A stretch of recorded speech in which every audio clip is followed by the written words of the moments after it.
Madame, Monsieur, bonjour. Il est 12h sur l'ensemble du réseau synchronisé de Sud FM, Sen Radio, lors de Sud Midi. Voici les titres. Dialogue politique, retrouvailles, audit du fichier électoral. Mohamedou Ngouda Mboup analyse et décrypte l'actualité politique. L'enseignant-chercheur en droit, invité dans Objection de ce matin, s'est prononcé sur la non-publication de la date officielle des élections locales à propos des retrouvailles politiques. Le Parti pour la construction et la solidarité, Diengou Tabar de Boubacar Camara, pourrait bien rejoindre la mouvance présidentielle. Seulement, il pose quelques conditions. Les explications du secrétaire général du parti à suivre. Le coronavirus poursuit sa percée et étend ses tentacules dans le pays. Sur les 78 nouveaux cas de ce jour, 45 sont issus de la transmission communautaire répartis dans plusieurs localités du pays. Les cas graves passent à 17 alors que les patients sous traitement grimpent à 631. Les autorités sanitaires réitèrent leur appel au respect des gestes barrières pour freiner la pandémie. La rétrospective des faits marquants de la semaine avec Josette Kali va boucler ce Sud Midi, mise en onde par Alassane Toum. Adji Fatou Bari. Bienvenue à toutes et à tous. Situation de la pandémie de Covid-19 au Sénégal. Le bilan du jour fait état de 78 nouvelles contaminations, dont 45 ici de la transmission communautaire. Le nombre de patients en réanimation passe à 17. Le point complet, c'est avec Dr Mamadou Ndiaye, directeur de la prévention. Sur 1227 tests réalisés, 78 sont revenus positifs, soit un taux de positivité de 6,36%. Les cas positifs sont répartis comme suit. Nous avons 32 cas contacts suivis par nos services, un cas importé enregistré au niveau de l'aéroport international Blaise Diagne de Diass et 45 cas issus de la transmission communautaire répartis comme suit. 6 cas à Dakar Plateau, 3 à Fatick et à Thiès, 2 à Guédiawaye, Keur Massar, Mermoz, Pout, Sacré-Cœur 3, Tivaouane.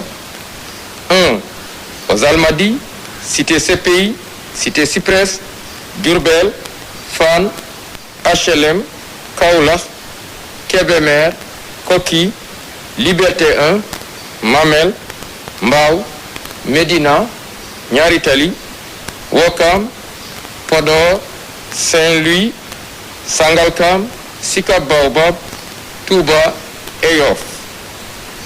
35 patients hospitalisés ont été contrôlés négatifs et déclarés guéris.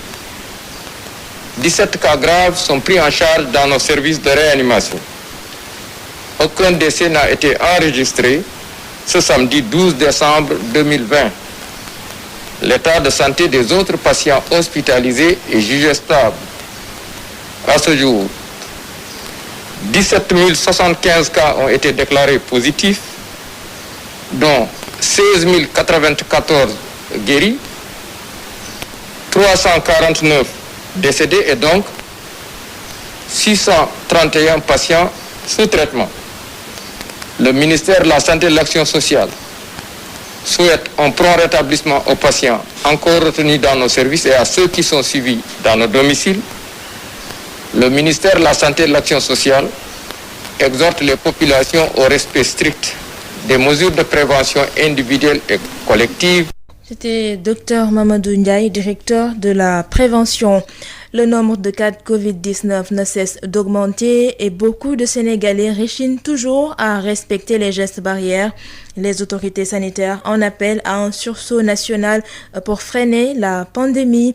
Dr Ousmane Gueye, directeur du SNEPS, est joint par Aïssatou Gueyba. J'ai dit aujourd'hui, il faut peut-être appeler à la conscience de tout un chacun, sachant qu'effectivement, il nous faut respecter ces gestes barrières pour faire reculer cette maladie dans notre pays. Mais à côté de cela, il y a ce qu'on appelle les dispositions que l'autorité administrative a eu à prendre, le ministre de l'Intérieur particulièrement a eu à vraiment ressortir les arrêtés qui interdisent certaines pratiques. Je pense qu'il faut tout simplement travailler dans ce sens, appeler la conscience de tout un chacun et le faire vraiment dans le calme, dans la compréhension et dans une compréhension mutuelle que les gens comprennent effectivement que toute mesure prise aujourd'hui va dans le sens de vraiment de faire reculer la pandémie, mais va dans le sens d'aider le Sénégal à mieux se tenir face à cette Covid-19. Je pense que c'est ça qu'il faudra ramener, c'est appeler la conscience de tout un chacun, appeler un sursaut républicain national au niveau de ce pays. Et je pense qu'avec ça, avec des discours fédérateurs, on peut quand même amener les Sénégalais à s'approprier de ces gestes, parce qu'effectivement c'est difficile. Si à un certain moment on a travaillé avec le respect des gestes barrières jusqu'au mois d'août, ensuite on a vu une tendance baissière, ce qui a amené peut-être ce relâchement. Revenir encore sur des pratiques, c'est-à-dire le port de matin, c'est un peu difficile, mais il faut toujours continuer à parler, à sensibiliser. Vous venez de suivre les précisions du Dr Ousmane Gueye, il est le directeur du SNEPS. Je vous le disais en titre, dialogue politique, retrouvailles, audit du fichier électoral et évaluation du processus électoral. Mohamedou Ngouda Mboup se veut formel. Le consensus politique ne doit pas violer le consensus électoral. L'enseignant-chercheur en droit à l'université Cheikh Anta Diop de Dakar était l'invité de Bayoumar Gueye dans Objection de ce matin. Je vous propose de l'écouter. C'est quelque chose qui pourrait, par exemple, amener à faire un transfert du pouvoir, comme nous l'avons eu dans le passé, ou bien même, et donc voilà, que le président de la République et le président Idrissa Seck puissent donc voilà avoir un agenda caché que nous ne savons pas. Parce qu'en réalité, le président de la République nous a habitués à des réformes ou bien à des surprises tout le temps. Et moi, je pense que la démocratie ne fonctionne pas comme ça. Je partage l'avis du président de la République sur le fait que gouverner aussi, c'est être sérieux. Mais le public a besoin de savoir. Pourquoi le public a besoin de savoir? Parce que je rappelle... De savoir quoi? De savoir ce qui est en train de se tramer. Je rappelle que Idrissa Seck, lorsque c'est lui-même qui était sorti pour dire qu'il y avait un deal pour faire sortir Karim Wade de prison. Alors, dans ce cas, pour Idrissa Seck, ce deal était négatif. Et d'autant plus qu'aujourd'hui, nous sommes habitués à la notion de protocole. Parce que quand le président de la République nous dit que c'est positif, ça veut dire qu'il nous parle de protocole. Il nous parle d'accord, il nous parle de gentleman agreement. Mais tout ça, c'est le consensus politique. Et ça ne doit pas prévaloir sur le consensus démocratique. Ça veut dire que dans ce pays, il y a des règles, il y a une constitution, il y a un certain nombre de règles qui encadrent, canalisent et limitent l'action de ces personnes-là. Ils ne peuvent pas discuter sur des intérêts crypto-personnels et sur des intérêts en nette contradiction avec la volonté des Sénégalais. Les Sénégalais ont mis des gens dans l'opposition qui l'assument et qu'ils s'opposent. Les Sénégalais ont renouvelé leur confiance pour une majorité. Cette majorité n'a qu'à gouverner. Maintenant, le président de la République me semble être comme quelqu'un qui est à bout de souffle. Parce que depuis son élection, on attend des réformes. L'emploi, par exemple, il a promis 1 million d'emplois. Mais au-delà de ça, la réforme de l'administration. Mais au-delà de ça, même des questions de gouvernance, de transparence et même de redevabilité, j'en ai parlé. Mais au-delà de ça, des questions institutionnelles. Pourquoi? Parce qu'aujourd'hui, les institutions sont bloquées. Aujourd'hui, si, par exemple, les citoyens défient les institutions, c'est parce que tout simplement, il y a des comportements qui ne sont pas aujourd'hui adaptés à la réalité et des comportements qui sont réprouvés. C'est le consensus politique qui viole le consensus démocratique. Pourquoi? Parce que... En bien ou en mal? Mais en mal. En mal. Concernant la non-publication de la date des élections locales, l'invité d'objection de ce matin estime que c'est une violation de la Constitution. Le respect du calendrier électoral est une exigence, une obligation. Et au sujet de la forte progression de la courbe épidémiologique à Covid-19, l'enseignant-chercheur en droit propose la mise en place d'une charte du vivre ensemble sanitaire citoyenne. Cette charte vise à placer le citoyen au cœur de la riposte comme nul n'a le droit de porter atteinte à la santé de l'autre, poursuit Mohamedou Ngouda Mboup, enseignant-chercheur en droit. Il était donc l'invité de Bayoumar Gueye dans Objection de ce matin. Objection, une émission que vous pouvez réécouter en intégralité sur www.sudfmsenradio.com. Le Parti pour la construction et la solidarité, Diengo Tabar, n'exclut pas l'éventualité de travailler avec Macky Sall, mais à une seule condition, celle d'accepter le programme Tabar. La révélation est faite par le secrétaire général du parti, Mor Ndiaye, est au micro de Ignace Ndeye. On ne peut pas critiquer un programme désastreux qui a mis à genoux notre économie pour revenir s'adjoindre à ce programme-là. Nous, ce que nous avons proposé au président Macky Sall, nous n'avons pas de problème pour travailler avec le président Macky Sall, mais à une condition, qu'il accepte un programme alternatif qu'on a proposé, c'est-à-dire le programme Tabar. S'il accepte d'appliquer notre programme, on n'a pas de problème par rapport à ça. Nous, ce qui nous importe, c'est quoi? C'est le développement du Sénégal, c'est de redresser ce pays. Nous appelons nos citoyens à rejoindre notre dynamique pour redresser le pays, pour sortir le Sénégal de ce carcan-là.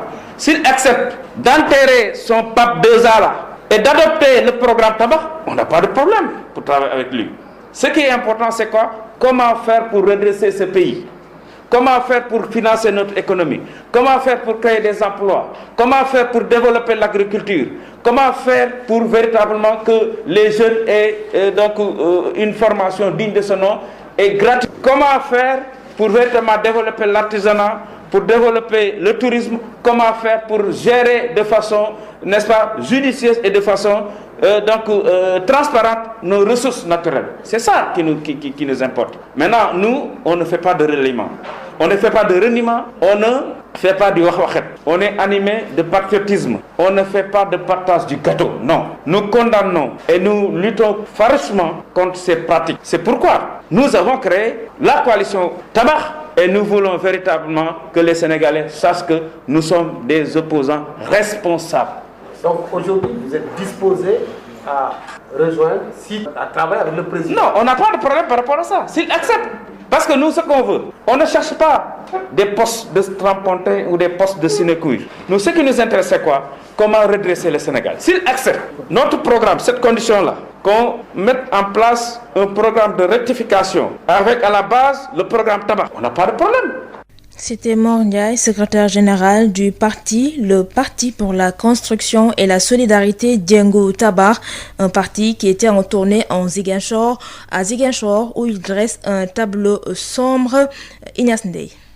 C'est un réquisitoire sans complaisance sur le développement de la Casamance qui a été fait hier par les partisans de Boubacar Camara, président du Parti pour la construction et la solidarité PCS Diengo Tabar. Les membres de ce parti en tournée dans la région disent avoir fait l'amer constat d'une Casamance oubliée dans la politique de développement de l'État. Mor Ndiaye, le secrétaire général du Parti PCS Diengo Tabar, parle de négligence notoire et de manque de volonté de l'État. Moi, je pense que les efforts que le gouvernement devait fournir pour développer la Casamance, ce n'est pas ce que j'ai vu sur le terrain. Et donc, une région aussi riche en ressources naturelles, riche en agriculture. On a parlé de la pêche. Moi, je pense qu'il y a une négligence notoire de la part de l'État et un manque de volonté de développer la Casamance. Et comme si cela ne suffisait pas, le PCS Diengo Tabar dresse un tableau plus que sombre d'un manque d'infrastructures en Casamance. Mor Ndiaye. Ici en Casamance, il n'y a que 3 usines. C'est honteux. C'est honteux qu'en Casamance, si on faisait ce qu'il fallait comme investissement en termes de ressources humaines, la formation d'abord, parce que le développement du capital humain, c'est important, c'est fondamental pour le développement d'un pays. On encadre les jeunes. On encadre les femmes à travers des projets de développement pour exploiter l'immensité de la richesse de Casamance. Aujourd'hui, on n'en serait pas là. C'est désolant. C'est pourquoi nous lançons un appel à la population de la Casamance à rejoindre la coalition Tabar, à rejoindre le président Boubacar Camara pour définitivement qu'on change le visage de la Casamance. Un diagnostic fait hier par les partisans de Boubacar Camara qui ont visité certaines localités de la région. Une façon, disent-ils, d'alerter sur les faillites de l'État dans le développement de la Casamance, mais aussi d'étendre les tentacules de leur formation politique dans la région. Ziguinchor, Ignace Ndeye, Sud FM. Direction le Nord, à Saint-Louis, les responsables et membres de la coalition Publiez ce que vous payez ont initié un dîner-débat pour échanger sur les possibilités de mettre sur pied un cadre de concertation.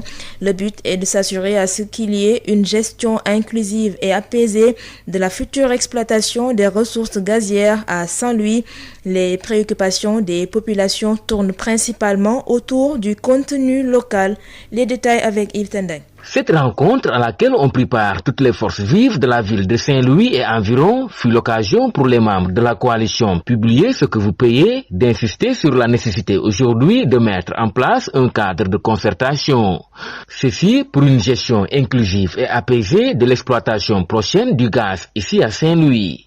Mame Latir Fall est le coordonnateur de l'antenne régionale de la dite coalition. La coalition Publiez ce que vous payez a organisé ce dîner débat pour essayer de pousser toutes les composantes de Saint-Louis à se réunir autour d'un cadre de concertation pour pouvoir échanger sur la problématique de la future exploitation du gaz. Et c'est pour cela aujourd'hui vraiment nous nous félicitons que toutes les parties prenantes aient répondu favorablement à notre invitation. Il revient également sur les attentes et préoccupations des populations de Saint-Louis par rapport à l'exploitation de ce gaz. Si vous avez suivi les débats, presque tous les intervenants ont insisté sur le fait que le gaz doit d'abord bénéficier, bien que ça appartienne à tout le peuple sénégalais, mais doit d'abord bénéficier à la population de Saint-Louis qui subira certainement les impacts négatifs. Un avis largement partagé par l'adjoint au maire de Saint-Louis, Alioune Badara Diop, venu présider la rencontre. Pour moi, c'est une aubaine parce que j'ai eu à faire ce plaidoyer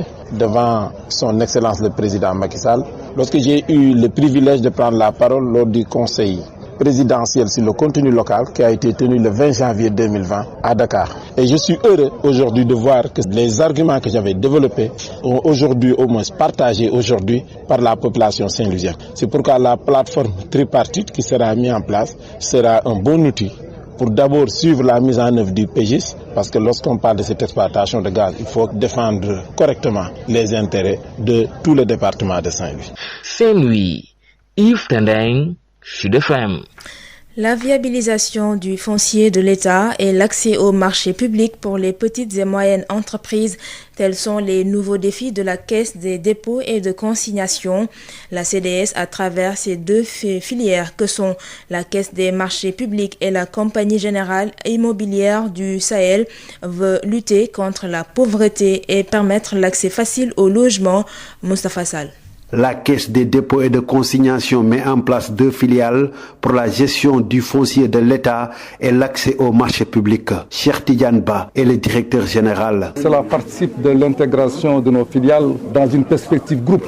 Nous sommes one team et nous avons des objectifs communs. Mais encore une fois, nous sommes en train de nous restructurer et nous pensons qu'incessamment, nous trouvons ces ressources. Une caisse des marchés publics a été créée pour accompagner les petites et moyennes entreprises. Cheikh Tidiane Dieng est le directeur général. La caisse des marchés publics, c'est une première en Afrique subsaharienne. Il n'y a que le Maroc aujourd'hui qui détient une caisse des marchés publics. Ses activités, c'est d'accompagner les PME pour un meilleur accès à la commande publique. Les PME constituent aujourd'hui plus de 99% du tissu économique. Aujourd'hui, pratiquement moins de 35% de contribution à la croissance. Donc la disparité que ça crée aujourd'hui. Là aujourd'hui, quand on parle de locomotive de l'émergence, c'est la PME. La commande publique est passée de 2007 à 500 milliards, en 2017 à plus de 2000 milliards. On viendrait donc avec moi. Là aujourd'hui, les PME sont confrontés à un rationnement du crédit, à des difficultés d'accès au financement. Et là aujourd'hui, le rôle de la CDMP, c'est d'abord donc de proposer donc des solutions adaptées et durables pour un meilleur accès à la commande publique. Et pour le foncier, la CDC mise sur l'immobilier. Abdou Khafor Touré, directeur général de CGCSA. CGCSA, c'est la Compagnie générale immobilière du Sahel. Et cette filiale-là a pour mission de se substituer à la caisse, d'être le bras d'investissement dans l'immobilier de la caisse de dépôt. Vous savez que la caisse de dépôt a un immense patrimoine foncier, au niveau de Bambilor, composé de plus de 150 hectares. C'est d'arriver sur le marché sur la base de la volonté de l'actionnaire avec une offre de services innovante, une offre de services diversifiée, mais une offre de services aussi qui permet, comme je l'ai dit tantôt, de faciliter l'accès, c'est-à-dire d'avoir des produits très accessibles pour nos concitoyens. La CDC avec ses deux filiales, CDMP et CGIS, sont en conclave à Saly Portudal pendant 4 jours pour peaufiner des stratégies afin de réussir leur mission. Moustapha Sall Mbour, Sud FM. Sud International. Affaire Norbert Zongo, François Compaoré bientôt fixé sur sa possible extradition. Le recours de la défense de François Compaoré, frère de l'ancien président burkinabé Blaise Compaoré, sera examiné le 18 décembre au Conseil d'État français. Mais déjà, c'est pour ses avocats, son extradition est illégale. Et puis, coronavirus en Allemagne, Tous les commerces non essentiels ainsi que les écoles et crèches vont fermer à partir de mercredi et jusqu'au 10 janvier 2021, annonce la chancelière Angela Merkel. C'est pour tenter d'endiguer la deuxième vague de virus. L'Allemagne comptabilise plus d'1 300 000 cas d'infection au nouveau coronavirus Covid-19, dont 21 900 décès. À 12h passées de 20 minutes, place à la rétrospective des faits marquants de la semaine avec Josette Kali. Bienvenue à toutes et à tous, vous écoutez la rétrospective des faits marquants de l'actualité de la semaine sur Sud FM. Épidémie de coronavirus, la deuxième vague de contamination de la Covid-19 s'est installée au Sénégal. Une augmentation des cas notée depuis la 45e semaine de gestion de la pandémie. Face à cette tendance haussière, aucune tolérance ne sera acceptée dans l'application des gestes barrières. Abdoulaye Diouf Sarr, ministre de la Santé et de l'Action sociale. Deuxième vague, je crois qu'il faut se rendre à l'évidence, le constater pour l'accepter. Parce que à la 45e semaine de la gestion de la pandémie, nous avons vu effectivement un phénomène exceptionnel se produire. Cette courbe qu'on a vu effectivement se tasser sur un plancher a un tout petit peu frémi. Et nous avons vu effectivement qu'il y a eu un décollage. Là où on avait des cas dans la fourchette 15-21 cas, on a vu effectivement les choses se décoller vers 40, puis effectivement 45. Et tout de suite vers 70. On s'est dit il y a quelque chose qui commence à se passer. À la 46e semaine, on a vu effectivement la courbe se décoller davantage pour aller à 92 cas. Puis la semaine qui suit, 192 cas. Puis la semaine qui suit, 460 cas. Je crois qu'à ce niveau-là, il n'y avait plus d'équivoque. Il fallait se rendre à l'évidence et se dire que ce qui se passe est une situation nouvelle comparativement à la perspective baissière qu'on a connue. Il y a eu donc une nouvelle situation qui se présente à nous. Justement, pour limiter la propagation, le ministre de l'Intérieur, Antoine Félix Diome, a rappelé aux populations que l'arrêté du 5 octobre 2020 imposant les mesures barrières reste toujours en vigueur, avec notamment le port obligatoire du masque dans les lieux publics, privés et les moyens de transport public, ainsi que l'interdiction de tout type de rassemblement dans les plages, les terrains de spectacle, les espaces publics et les salles de spectacle. Toute violation à ces mesures sera punie par les peines, les lois et règlements, souligne le ministre de l'Intérieur Antoine Félix Diome. Toujours dans ce sillage, l'archevêque de Dakar, Monseigneur Benjamin Ndiaye, invite les fidèles catholiques au respect des gestes barrières pendant les célébrations eucharistiques. L'archevêque les invite aussi à éviter les rassemblements lors des célébrations des communions et consécrations de ce dimanche dans l'archidiocèse. Il souhaite que tout se passe dans l'intimité familiale conformément au communiqué du ministre de l'Intérieur. L'hémicycle frappé par la Covid-19, la députée Marie-Louise Diouf est emportée par le coronavirus. Suite à ce décès et aux nombreux cas d'infection enregistrés, l'Assemblée nationale a poursuivi le marathon budgétaire à huis clos. Campagne de commercialisation de l'arachide 2020-2021, 5000 tonnes ont été collectées en 18 jours. Le ministre de l'Agriculture et de l'Équipement rural, professeur Moussa Baldé, rassure la priorité sera accordée aux nationaux. Nous l'écoutons. Si on se fie aux statistiques des 3 dernières années, la collecte officielle est environ 40% à 50% de la production totale. Et si on prend 40% à 50% de 900 000 tonnes et de 1 800 000 tonnes, on se retrouve entre 700 000 et 900 000 tonnes. Donc on devrait cette année avoir une collecte officielle qui se situe entre 700 000 et 900 000 tonnes. Ça veut dire qu'il y a de la place pour les exportations. Ce que nous voulons comme objectif, c'est que les huiliers puissent avoir de la graine. Puisque de toutes les façons, la Sonacos a déjà collecté à peu près 3 000 tonnes, mais je signale que plus de 80% de la production n'est pas encore sortie des champs. Et nous sommes mobilisés pour récolter les 100 000 tonnes de semences certifiées qu'a produit le Sénégal pour les remettre dans la production l'année prochaine. Nous avons un protocole avec la Chine qui permet, qui veulent d'exporter la graine sénégalaise directement vers la Chine. Et il est clair que ce marché-là aussi, il faudra l'approvisionner, mais sans dépasser les limites qui compromettent le tissu industriel. Mouvement d'humeur à l'hôpital régional de Ziguinchor. Les agents de santé réclament leur salaire et de meilleures conditions de travail. Ben Michel Kanfoudi.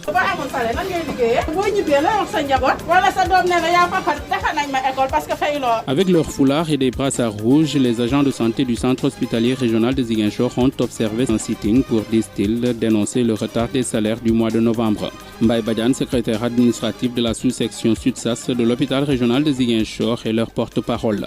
Les salaires ne sont pas payés, et aussi le retard du paiement de la motivation du mois dernier. C'est difficile parce qu'ici il y a des pères de famille, donc rester jusqu'au 9 sans recevoir de salaire pour pouvoir gérer sa famille, location, tout ça, c'est difficile et on travaille sur des personnes. Le personnel de santé a aussi profité de ce sitting pour exhiber les manquements de la structure hospitalière. On n'a pas de chirurgien, on n'a pas de cardiologue, on n'a pas d'urologue, on n'a pas d'urgentiste, on n'a pas de néphrologue, on n'a pas de neurologue, encore moins de radiologue. Pourquoi l'hôpital doit prendre en charge ces spécialistes? C'est l'État qui doit nous les envoyer. Il faut que l'État nous envoie ces spécialistes-là.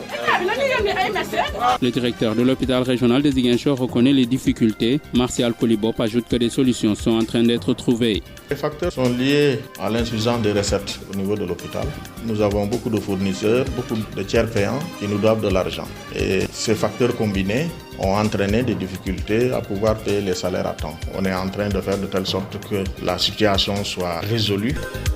Éducation, le contentieux entre les écoles privées et les parents d'élèves perdure avec déjà plus d'un mois de retard. Les enfants attendent toujours de démarrer l'année académique 2020-2021. Ces parents d'élèves qui refusent de payer les 3 mois de scolarité demandent à la justice de trancher. Aïssatou Gueiba. Un banderole en rouge affiché dans la salle sur lequel est mentionné non au paiement des 3 mensualités. L'UNAPES SOS Consommateurs, la société civile, les associations des parents d'élèves sont donc déterminés à accompagner les parents d'élèves du privé dans leur bras de fer avec la direction des établissements privés. La tutelle invitée à jouer un rôle d'arbitrage dans ce remue-ménage. Maître Massorne Khan, président de SOS Consommateurs. Il faut que l'État prenne une mesure d'urgence, c'est-à-dire faire cesser les refus d'inscription, exiger de ces écoles qu'ils inscrivent les enfants au nom du droit à l'éducation et au nom de leur mission de service public à laquelle ils participent, qu'ils prennent les enfants et qu'ensuite qu'ils continuent à négocier pour réclamer de l'argent. À ce moment-là, on prendra tout le temps qu'il faut devant les tribunaux ou devant les instances de l'État pour savoir qui a raison ou qui a tort. Un mois durant lequel ces élèves n'ont pas fait cours entre rétention de notes, de bulletins et inscriptions non valides, trop de laisser faire. Cette injustice, on l'a fait peser sur les parents d'élèves en les faisant chanter, en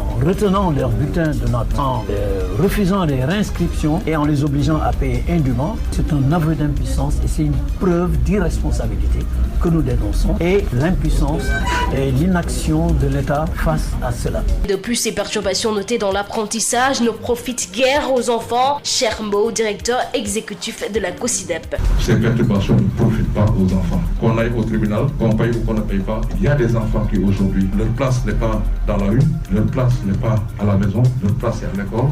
Et il faudrait qu'on puisse sauvegarder cet intérêt supérieur des enfants. Une conférence de presse organisée par SOS Consommateurs et ses alliés après le refus du préfet de Dakar de répondre favorablement à leur demande d'effectuer une marche le 5 décembre dernier. Motif évoqué, les risques liés à la propagation de la pandémie. C'est cet élément qui met fin à la rétrospective de l'actualité saillante de la semaine sur Sud FM Sen Radio. Rendez-vous dimanche prochain.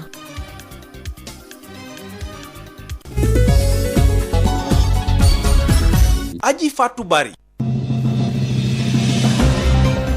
À 12h passées de 28 minutes, c'est la fin de ce journal, mais avant de nous quitter, le rappel des titres.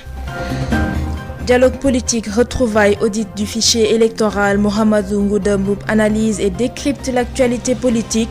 L'enseignant-chercheur en droit, invité dans Objection de ce matin, s'est prononcé sur la non-publication de la date officielle des élections locales et parle de violation de la Constitution. Au chapitre des retrouvailles politiques, le Parti pour la construction et la solidarité, Djengou Tabar de Boubacar Camara, n'exclut pas de rejoindre la mouvance présidentielle. Vous avez entendu la seule exigence du parti. Le secrétaire général s'est prononcé dans ce Sud Midi. Le coronavirus, pendant ce temps, le coronavirus poursuit sa percée et étend ses tentacules dans le pays. Sur les 78 Nouveaux cas de ce jour, 45 sont issus de la transmission communautaire, des cas répartis dans plusieurs localités du pays. Les cas graves passent à 17 alors que les patients sous traitement grimpent à 631. Les autorités sanitaires réitèrent leur appel au respect des gestes barrières pour freiner la pandémie. La rétrospective des faits marquants de la semaine avec Josette Kali a bouclé ce Sud-Midi, mise en onde par Hassan Toun à 13h. Retrouvez Hadisen pour l'édition en Wolof. Merci de nous avoir suivis et gardez l'écoute sur Sen Radio.